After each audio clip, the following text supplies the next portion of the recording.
L'assassinat du pasteur Martin Luther King, l'un des principaux meneurs du mouvement américain des droits civiques aux États-Unis et prix Nobel de la paix, a lieu au Lorraine Motel à Memphis, dans le Tennessee, le 4 avril 1968.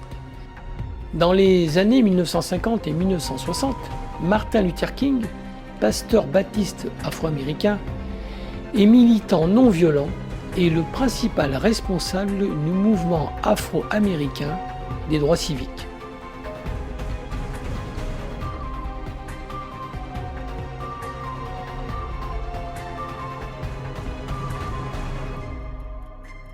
Fin mars 1968, Martin Luther King se déplace à Memphis, dans le Tennessee, pour soutenir les éboueurs noirs locaux qui sont en grève depuis le 12 mars afin d'obtenir un meilleur salaire et un meilleur traitement.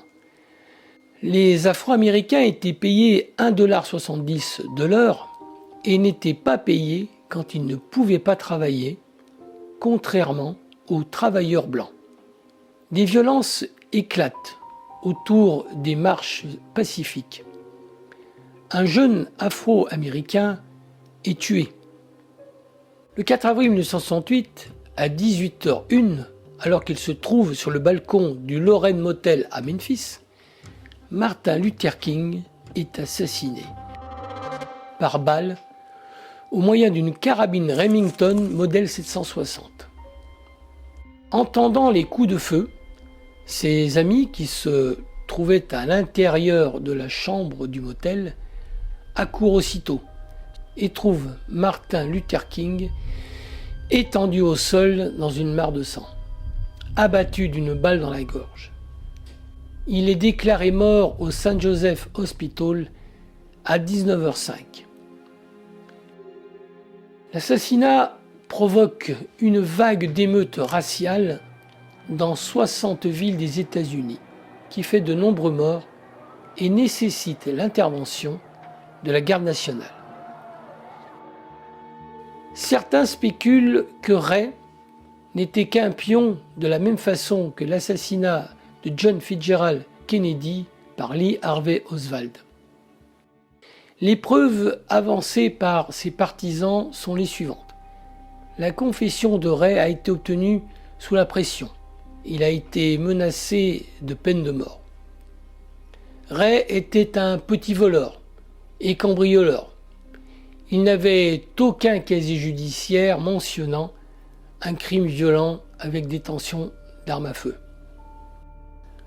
2 tests balistiques conduits sur l'arme du crime, une Remington Game Master, n'ont jamais prouvé que Ray avait été l'assassin, ni que cette arme était vraiment celle qui avait servi au meurtre.